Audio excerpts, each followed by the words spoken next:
आज हम लोग देखो यहाँ पे सीधा लाइव खेत में आए हुए हैं और हम लोग यहाँ कुछ पढ़ाई करेंगे और हम लोग जानेंगे पौधों की संरचना के बारे में और जड़ों के बारे में हम लोग यहाँ पे जानेंगे और जड़ में किस तरीके से भोजन रूपांतरित होता है हम लोग इसके बारे में भी अभी यहीं पर हम लोग देखेंगे। कुछ पौधों को निकाल करके हम लोग उसको देखेंगे किस तरीके से ये जड़ के रूप में या तनों के रूप में पत्तियों में किस प्रकार से भोजन इकट्ठा होता है।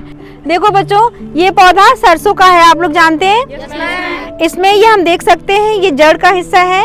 ये जो मुख्य जड़ गई है इसे कहते हैं प्राथमिक जड़। ये कौन सी जड़ है? प्राथमिक जड़। और इसकी जो साइड से निकली हुई है ये इनकी द्वितीयक जड़ है ना। ये हिस्सा जमीन के नीचे रहता है जड़ वाला भाग और यह हिस्सा इसे क्या कहते हैं? तना।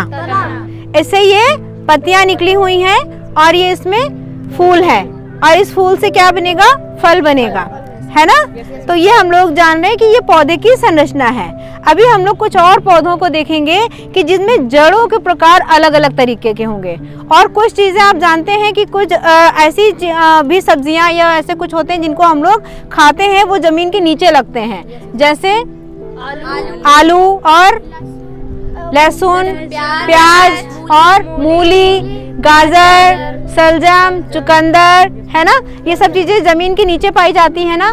तो ये जड़ या तने का ही रूपांतरित भाग होती हैं जो भोजन के रूप में संचित हो जाते हैं। जो पत्तियों द्वारा प्रकाश संश्लेषण होता है ना और इनके द्वारा जो भी भोजन संग्रहित होता है वो जाकर के जड़ या तने में संग्रहित हो जाता है और वो जो है ना रूपांतरित रूप है, जड़ बदल जाती है भोजन के रूप में जिसको हम लोग खाते हैं। ठीक है, तो अभी हम लोग कुछ एक और पौधों के बारे में देखते हैं। ये देखो बच्चों, यहाँ पर ये आलू का खेत है और यहाँ पे ये आलू लगी हुई है। कोई एक बच्चा जरा ये आलू का एक पौधा निकालो, छोटा सा, जिसमें से हम लोग देखेंगे, देखते हैं इसमें आलू अभी है या नहीं आई हुई है।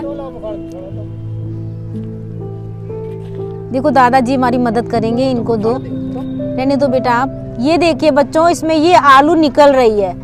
देखिए इसमें ये जड़ें हैं, जड़ बन रही हैं और इसमें से ये आलू भी अभी ये बननी प्रारंभ हो गई है। प्याज में देखते हैं हम लोग किस प्रकार की जड़ पाई जाती है।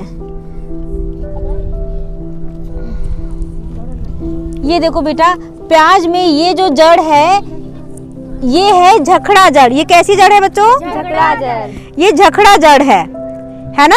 ये एक ही जगह से इतनी सारी इसके निकले हुए हैं जड़ें। इस प्रकार की जड़ों को हम कहते हैं झखड़ा जड़। ये देखो बच्चों, ये गेहूं का खेत है। हम लोग इसकी जड़ निकालने का प्रयास कर रहे हैं। एक पौधा देखते हैं बच्चे, इधर जरा दिखाना। ये देखो बच्चों, ये अभी हम लोगों ने प्याज में ऐसी जड़ देखी थी। ये किस प्रकार की जड़ का उदाहरण है? नहीं, क्या दूसरा बताया था? ये अपस्थानिक जड़ें हैं। ये कैसी जड़ है? या झखड़ा। देखो ना, पूरा झखड़े जैसा लग रहा है। तो ये झखड़ा जड़ों का उदाहरण है। ठीक है, तो गेहूं में कैसी जड़ पाई जाती है? अपस्थानिक या झखड़ा जड़। कैसी जड़? ठीक है। मूली है। मूली जो है ना, ये नीचे वाला हिस्सा, आप लोग जड़ वाला हिस्सा इसका खाते हो ना? ये किस प्रकार की जड़ है? ये मूसला जड़ है। मूसला जड़, इसकी ये मुख्य वाला जो ये मुख्य प्राथमिक जो जड़ है ये इसका जो है ना खाने वाला हमारा हिस्सा होता है, हम लोग इसे खाते हैं ना। तो ये प्राथमिक जड़ का भाग है जो कि भोजन के रूप में रूपांतरित होता है या बदल जाता है। ठीक है, ये इसके साइड में जो ये निकली हुई है ये इनकी द्वितीयक और तृतीयक जड़ें हैं। आप लोगों को समझ में आ रहा है? yes, तो ये कौन सी जड़ है? ये मूसला जड़ है और मूसला जड़ की जो प्राथमिक जड़ होती है वह भोजन के रूप में रूपांतरित हो जाती है। ठीक है, इसी प्रकार से ये किस्में और हो जाते हैं। जैसे कि आप और क्या खाते हो? गाजर खाते हो, है ना। वो भी जो है ना शंकु के रूप में, उसका ऊपर वाला हिस्सा फूला हुआ होता है ना, और नीचे का हिस्सा पतला होता है। ये कैसी जड़ है? मूसला जड़ है। ठीक है, तो इस प्रकार की जड़ों में भोजन रूपांतरित हो जाता है। जो हम लोग आलू, अदरक और अरबी घुइयां खाते हो ना, वो तना होता है। तना भोजन के रूप में रूपांतरित हो जाता है। पत्तियों द्वारा जो प्रकाश संश्लेषण से जो भोजन बनाया जाता है वो तनों में तने के रूप में, भोजन के रूप में रूपांतरित हो जाता है। ये किस चीज का पौधा है? करेले का। इसका तना इतना मजबूत नहीं होता कि ये जमीन में खड़ा हो पाए। ये किसी न किसी के सहारे बेल के रूप में आगे बढ़ता रहता है ना, और इसके तने बहुत कमजोर है। इसमें जो ये वाली संरचना है इसे कहते हैं प्रतान।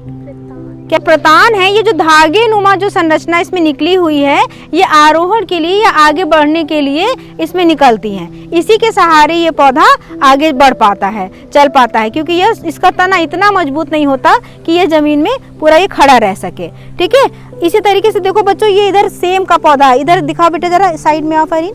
ये देखो, ये सेम का है ना पौधा, है ना, सेम भी इसी तरीके से आगे चलेगी, है ना।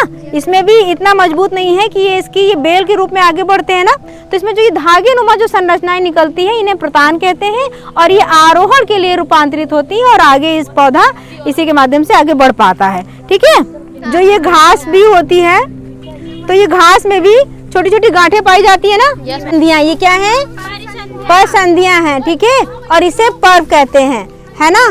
तो इसी तरीके की संरचना और कहाँ पाई जाती है? इसी तरीके की संरचना और किसमें आप लोगों ने देखी है? दूब में। हाँ, घास में देखते हैं, या गन्नों में भी? गन्ने में देखते हैं? गन्ने में भी ऐसी संरचना दिखाई देती है।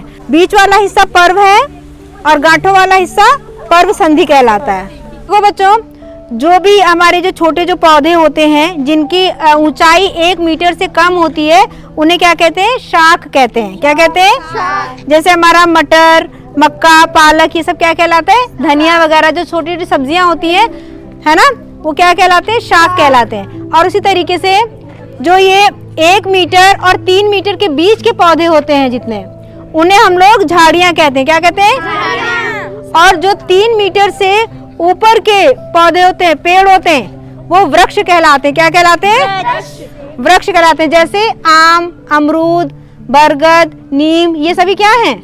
वृक्ष हैं। क्या है? वृक्ष। हाँ, इनकी ऊंचाई 3 मीटर से ऊपर की होती है। आप लोगों ने बताओ क्या क्या सीखा आज?